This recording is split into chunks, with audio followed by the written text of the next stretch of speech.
et adieu, chers amis. Tels seront les premiers mots de cette vidéo présentation de la théorie R à proprement parler, qui est une théorie philosophique que j'ai élaborée au cours d'un livre écrit durant cette année, et qui, je l'espère, pourra enfin voir le jour. Donc l'objectif de cette théorie, c'est d'apporter un vent de fraîcheur à la philosophie en règle générale, avec l'apport d'éléments et de méthodologies provenant de la culture scientifique, dans l'objectif de redonner un peu ces titres de noblesse que notre modernité, notamment par le biais des médias, a quelque peu fait pâlir.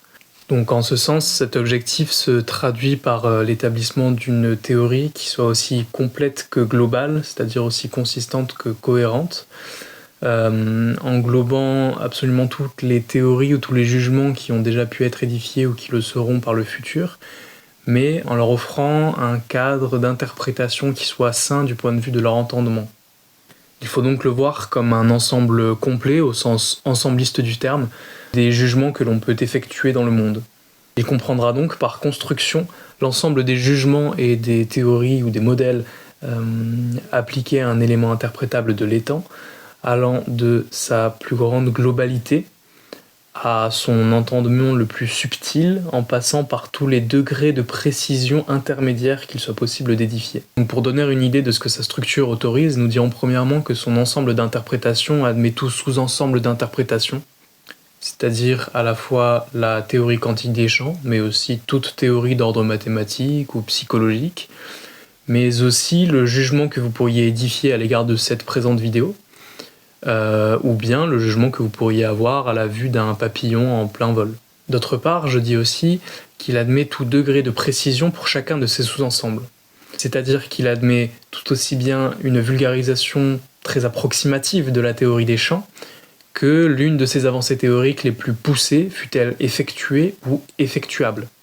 De même, son ensemble d'interprétations contient aussi le jugement tout à fait général que vous pourriez élaborer à l'égard de cette vidéo, j'aime, j'aime pas, ou alors je suis indécidé vis-à-vis d'elle, mais aussi des jugements plus précis, tels que je n'aime pas cette vidéo car elle témoigne d'un certain amateurisme dans le domaine du montage, ou bien dû à l'évident repoussoir de mon actuel mulet.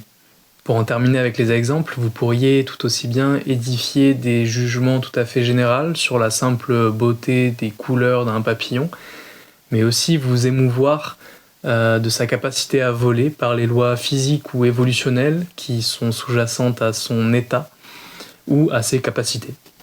Alors sous la définition du jugement comme étant un état de fait non nul d'un élément interprétable de l'étang, cette théorie R ne va pas déranger l'ensemble des jugements qui auraient déjà été établis, mais leur interprétation.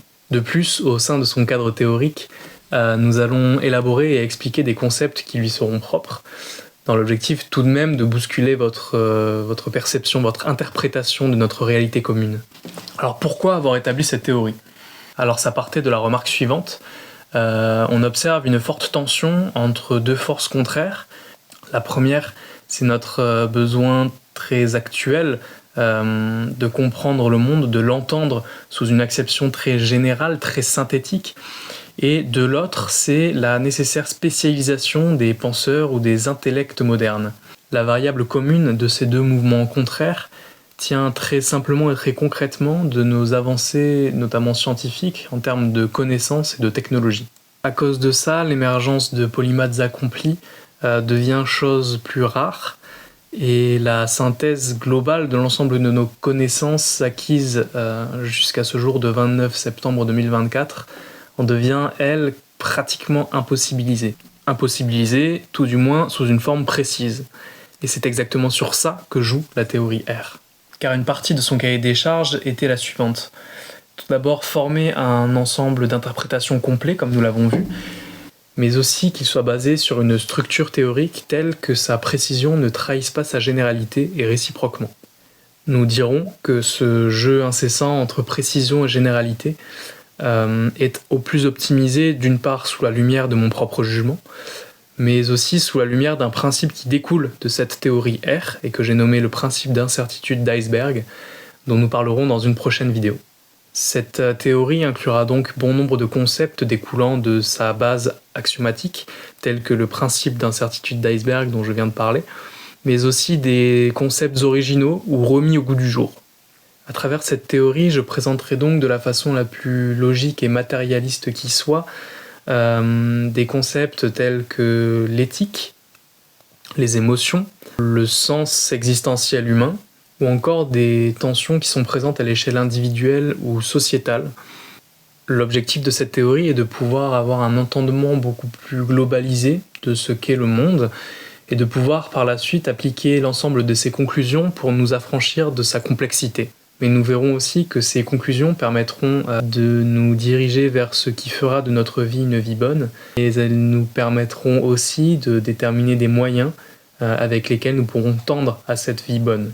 Je précise enfin que l'ensemble de mes futurs propos seront tout à fait indépendants d'une quelconque tendance politique, et j'enjoins tout spectateur intéressé à laisser ses a priori et à faire œuvre de sa plus grande honnêteté à l'égard de mes propos. Sur ce, je vous dis à dimanche prochain pour la première vidéo qui traitera véritablement du fond de la théorie R.